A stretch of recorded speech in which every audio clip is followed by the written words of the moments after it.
శ్రీగురుభ్యో నమః. శ్రీకృష్ణాయ పరమాత్మనే నమః.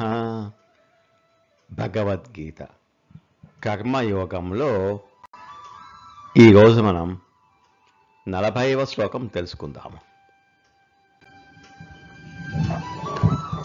ఇంతకు ముందు శ్లోకంలో పరమాత్మ కామము జ్ఞానాన్ని కప్పివేస్తుంది అని చెప్పి 3 దశలలో 3 ఉదాహరణలతో వివరించారు. మరియు కామము జ్ఞానికి నిత్య శత్రువు అని కూడా ఉపదేశించారు.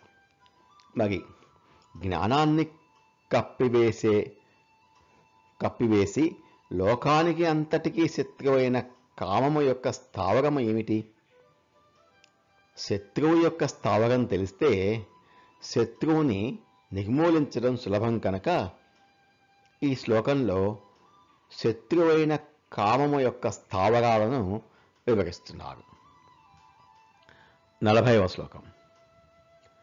ఇంద్రియాణి మనోబుద్ధిః అస్యాధిష్టానముచ్యతే ఏతైర్విమోహయత్యేషః జ్ఞానమావృత్య దేహినం. ఇంద్రియాణి మనః బుద్ధిః అస్య అధిష్టానం ఉచ్యతే. అస్య దీనికి అంటే ఈ కామానికి ఇంద్రియములు, మనస్సు, బుద్ధి నివాస స్థానములు అని చెప్పబడుతుంది. పరమాత్మ ఈ కామానికి నివాస స్థానం ఇంద్రియములు, మనస్సు, బుద్ధి అని చెప్తున్నాడు. అధిష్టానం అంటే నివాస స్థానము అని అర్థం. ఏతైః విమోహయతి వీటి ద్వారా మోహితముగా చేయును. ఏషః జ్ఞానం ఆవృత్య దేహినం ఇది ఈ కామము జీవాత్మ జ్ఞానమును కప్పివేస్తుంది. ఇంద్రియములు, మనస్సు, బుద్ధి ఈ కామమునకు నివాస స్థానములు. ఇది ఈ కామము వీటి ద్వారా అంటే మనస్సు, బుద్ధి, ఇంద్రియముల ద్వారా జ్ఞానమును కప్పివేసి జీవాత్మను మోహితునిగా చేయును. కామం నివసించే స్థానాలు అంటే అధిష్టానాలు 3 అని పరమాత్మ స్పష్టంగా చెప్తున్నాడు. మొదటిది ఇంద్రియాలు, జ్ఞానేంద్రియాలు. కళ్ళు, ముక్కు, చెవి, నాలుక, చర్మము. ఇవి బాహ్య ప్రపంచం నుంచి విషయాలను గ్రహిస్తాయి. ఈ ఇంద్రియాల ద్వారానే మొదట కోరికలు మొదలవుతాయి. ఉదాహరణకు ఒక అందమైన వస్తువును చూడగానే దానిని సొంతం చేసుకోవాలి అనే కోరిక కలుగుతుంది. రెండవది మనస్సు. ఇంద్రియాలు గ్రహించిన విషయాన్ని మనస్సుకు చేరవేస్తుంది. మనస్సు ఆలోచిస్తుంది, వాటిపై ఆశ పెంచుకుంటుంది. ఇంద్రియాల నుంచి వచ్చిన కోరికలను మనస్సు ఆలోచిస్తూ పోషిస్తుంది. మూడవది బుద్ధి. మనస్సులో ఉన్న కోరికలను బుద్ధి కూడా లొంగిపోతుంది.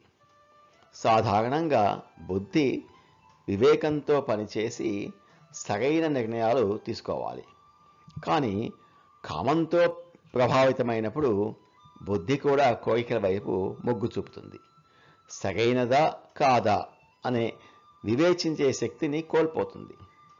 ఈ 3 సాధనాల ద్వారా కామం జీవిలోని నిజమైన జ్ఞానాన్ని కప్పివేస్తుంది. జ్ఞానం అంటే ఆత్మస్వరూపం గురించి, ధర్మం గురించి, సన్మార్గం గురించి ఉండే అవగాహన. కానీ కామం ఈ జ్ఞానాన్ని ఒక పొరలా కప్పివేసి జీవిని అజ్ఞానంలో ముంచివేస్తుంది. విమోహయతి అంటే మోసం చేయడం, భ్రమింపచేయడం. కామం జ్ఞానాన్ని కప్పివేసి ఆ జీవిని తీవ్రమైన భ్రమలో పడేస్తుంది. ఏతైః విమోహయతి ఏషః జ్ఞానం ఆవృత్య దేహినం. ఈ భ్రమ వల్ల జీవి తప్పులను ఒప్పుని అధర్మాన్ని ధర్మమని భావిస్తుంది.